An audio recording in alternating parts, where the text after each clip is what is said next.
Hello and welcome to CS Circuit.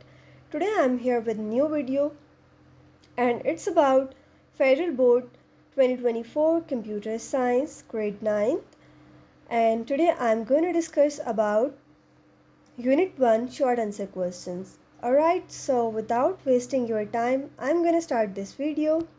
So let's start. Question number 1 is, what is the function and significance of Napier's bone in early computing? अच्छा, basically इसको use किया जाता था mathematical operations को perform करने के लिए, ठीक है, और इसमें जो है एरर के चांसेस भी लेस थे. Alright, so the next question is, how did Charles Babbage difference engine differ from the analytical engine? Difference engine जो है बेसिकली एक सुपर कैलकुलेटर था मैथमेटिक्स के लिए, ठीक है, जबकि जो एनालिटिकल इंजन है इसको हम कह सकते हैं कि ये एक स्मार्ट मशीन थी और इसमें मल्टीपल टास्क परफॉर्म हो सकते थे, like mathematical and logical as well. Okay, and one more important thing is that Charles Babbage laid the foundation of modern digital computers, so that's why he is known as father of computer. Alright, so the next question is, what is the primary goal of fifth generation of computers? Fifth generation of computers में जो technology use हो रही है वो है artificial intelligence, and basically artificial intelligence mimic human thinking, and the goal of fifth generation of computers is to develop devices that can understand natural languages, जैसे कि robotics हैं, expert systems. Alright, next is, name 3 types of memory mentioned on the motherboard in the von Neumann architecture. So the first one is RAM, second one is ROM, and the third one is cache memory. Next question is, differentiate between volatile and non-volatile memory. इनमें जो main difference है वो ये है कि volatile memory is temporary memory and non-volatile memory is permanent memory. Let's suppose in case of volatile memory, let's suppose जो आपका system है वो सडनली स्विच ऑफ हो जाता है और there might be any power failure, तो जो डेटा होता है वो इरेज हो जाता है, ठीक है, that is basically lost. Alright, so जो नॉन वोलेटाइल मेमोरी है उसमें ऐसा नहीं होता क्योंकि वो परमानेंट स्टोरेज है. Next is, show memory hierarchy with the help of diagram. So here you go. Next question is, why is the word size of a processor important and how does it affect the computers performance? अच्छा, processor का जो word size है वो इसलिए important है कि basically उससे हमें ये पता चलता है कि आपका कितना डेटा जो है वो प्रोसेसर एक साथ प्रोसेस कर सकता है, यानी कि उसकी स्पीड को और उसकी एफिशिएंसी को जो है वो देखते हुए. और जो आपका लार्जर वर्ड साइज़ होता है वो बेसिकली वो हैंडल करता है more data as compared to the smaller one. Alright, so the next question is, what is pipelining and how does it improve the efficiency of a CPU? Pipelining basically एक ऐसी technique होती है जो कि computer processors में use की जाती है, जहाँ पे आपके पास मल्टीपल इंस्ट्रक्शंस एक साथ, मल्टीपल जो प्रोग्राम्स होते हैं वो एक साथ रन हो रहे होते हैं एफिशिएंसी को इम्प्रूव करने के लिए, ठीक है. और एफिशिएंसी इम्प्रूव होती किस तरह से है? बेसिकली जब आपके पास मल्टीपल प्रोग्राम्स एक साथ रन हो रहे होते हैं, ठीक है, तो वो आपके पास सीपीयू की जो रिसोर्सेज हैं उनकी फास्टर एग्जीक्यूशन में, उनकी बेटर यूटिलाइजेशन में आपको हेल्प आउट करते हैं. Next question is, imagine you are building a custom computer for a friend. Give 3 considerations you would take into account when choosing the type and size of memory for this computer. Basically जो 3 considerations हैं उनमें आप देखेंगे memory की type को, capacity को और speed को. Alright, so the next question is, you are a computer technician tasked with upgrading an older computer with a slow CPU. How might you improve its performance without replacing the entire CPU? अच्छा, एक simple सा question है, but इसमें ये पूछा गया है कि आप सपोज करते हैं एक टेक्नीशियन है, ठीक है, कंप्यूटर टेक्नीशियन है, और आपको एक ओल्ड कंप्यूटर को अपग्रेड करने को कहा गया है, ठीक है, जिसकी स्पीड जो है वो स्लो है, बट आपने जो है वो सीपीयू को रिप्लेस नहीं करना, उसी सीपीयू को आपने उसकी परफॉर्मेंस को बेटर करना है.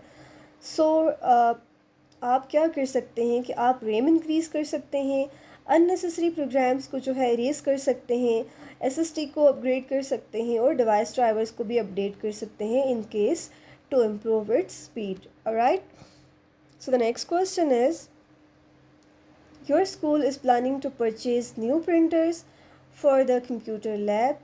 Give 3 advantages and disadvantages of impact and non-impact printers to help them make a decision. अच्छा, impact printers का जो advantage है, basically they are durable, and इनका जो disadvantage है वो ये है कि they produce a lot of noise while printing. जबकि non-impact printers का जो advantage है, ये नॉइज़ को प्रोड्यूस नहीं करते प्रिंटिंग के टाइम पे, और बेसिकली ये जो है वो हाई क्वालिटी प्रिंट्स जो है उसको प्रोड्यूस करते हैं. और इनका डिसएडवांटेज ये है कि non impact printers are expensive than impact printers.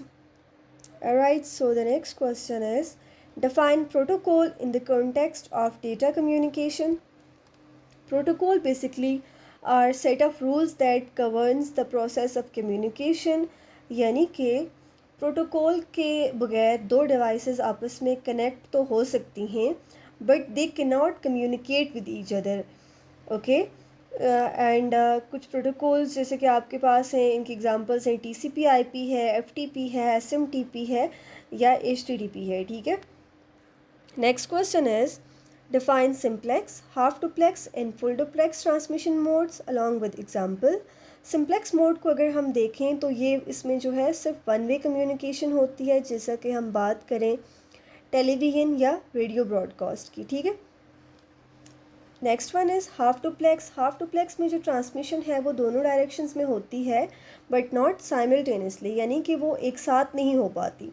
जैसे कि अगर हम एग्ज़ाम्पल लें ATM की, हमें वहाँ पे जो है वो वेट करना होता है, या फिर अगर हम एग्ज़ाम्पल लें वॉकी टॉकी सिस्टम की, जहाँ पे एक इंसान बात करता है और जो दूसरा है उसको वेट करना होता है रिप्लाई के लिए. ठीक है, third one is full duplex transmission.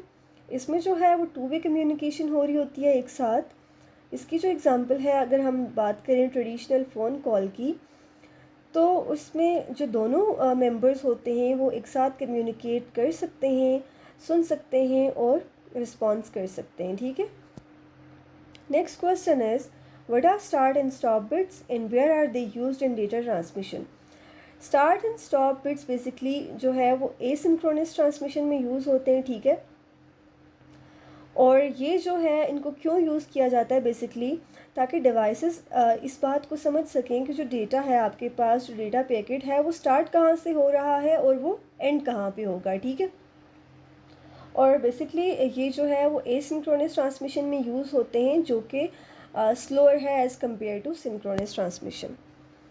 How does a switch differ from a hub in a network. अच्छा, स्विच और हब इस तरह से डिफरेंस हैं कि ये जो है वो डेटा की ट्रैफिक को किस तरह से हैंडल करते हैं. अगर हम इसकी ट्रैफिक हैंडलिंग की बात करें तो switch is better than hub. ठीक है, बिकॉज स्विच एक इंटेलिजेंट जो है वो एक इंटेलिजेंट है एज़ कम्पेयर टू हब. वो किस तरह से कि हम डेटा पैकेट को इसमें जहाँ फॉरवर्ड किया जाता है ये उसी डिवाइस की तरफ इसको जो है वो सेंड करता है, जबकि हब के केस में ऐसा नहीं होता. बेसिकली हब जो है वो तमाम डिवाइसेस जो कनेक्ट होती हैं उनकी तरफ डेटा पैकेट्स को सेंड करता है, जिसकी वजह से जो है वो डेटा की ट्रैफिक जो है वो इंक्रीज़ होती है. ठीक है, और उसकी जो परफॉर्मेंस है वो स्लो हो जाती है. फिर इसी तरह से बैंडविड्थ यूजेज के केस में अगर हम देखें, वहाँ भी स्विच जो है वो एक वाइटल रोल प्ले करता है, यानी कि वो अननेसेसरी बर्डन नहीं करता या इरेलीवेंट डेटा को सेंड नहीं करता. ठीक है,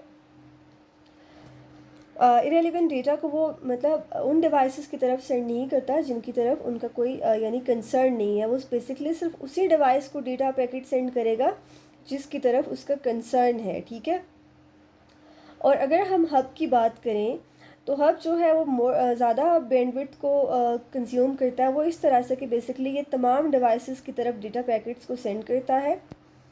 next one is network security. Switch जो है वो मोर सिक्योर है as compare to hub.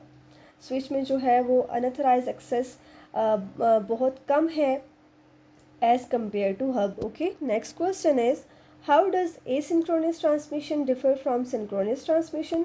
Asynchronous transmission जो है, इसमें जो टाइम इंटरवल होता है हर एक कैरेक्टर के दरमियान में, वो वेरी करता है, वो सेम नहीं होता, ठीक है। और जो एसिंक्रोनस ट्रांसमिशन है, इसमें कुछ एडिशनल जो है वो कंट्रोल इन्फॉर्मेशन होती है, यानी कि कुछ additional start and stop bits होती हैं। और basically in additional control information की वजह से जो एसिंक्रोनस ट्रांसमिशन है वो स्लो है as compare to synchronous. Alright, so synchronous की अगर हम बात करें तो सिंक्रोनस में जो होता है टाइम इंटरवल हर एक कैरेक्टर के दरमियान में वो वेरी नहीं करता, बल्कि वो सेम होता है, ठीक है। सो दैट्स वाई जो सिंक्रोनस ट्रांसमिशन है वो एफिशिएंट है एज़ कम्पेयर टू एसिंक्रोनस और फास्ट है, ठीक है। और जो इनका यूजेज है, जो एसिंक्रोनस ट्रांसमिशन है, बेसिकली इसको शॉर्टर डिस्टेंस में यूज़ किया जाता है, जबकि सिंक्रोनस को हाई स्पीड और लॉन्ग डिस्टेंस कम्युनिकेशन में यूज़ किया जाता है।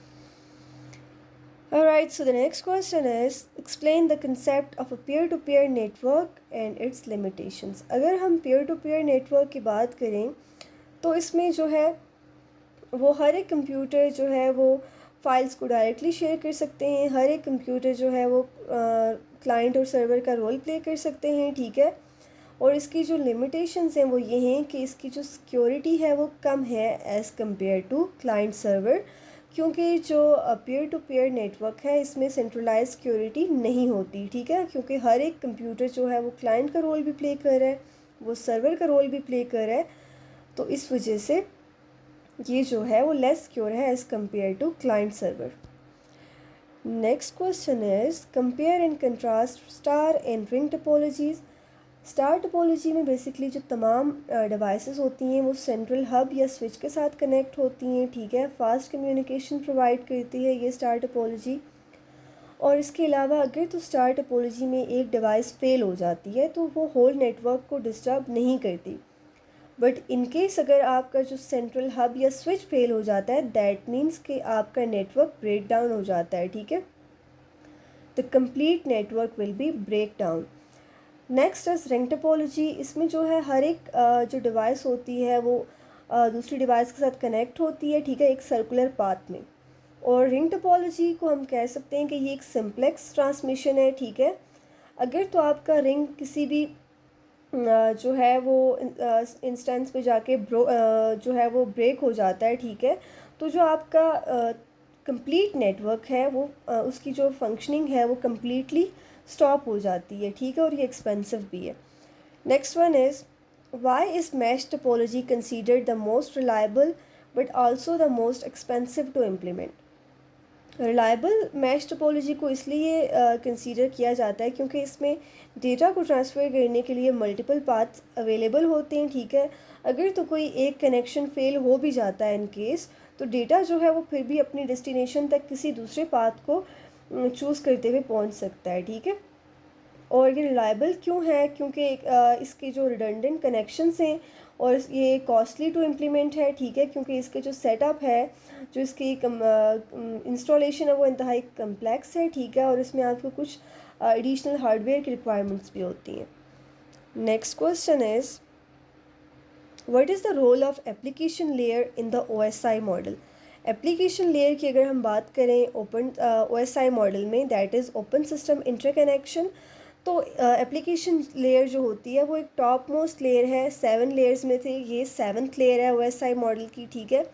और जो एप्लीकेशन लेयर है वो सर्विसेज को बेसिकली एंड यूज़र को प्रोवाइड करती है, ठीक है।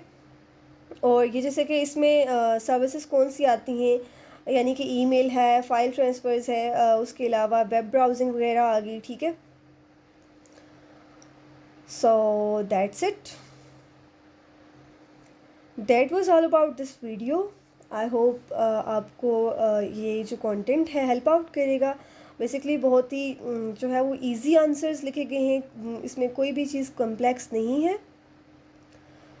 So I am gonna end this video here. अपना ख्याल रखिएगा। अल्लाह हाफ़िज़।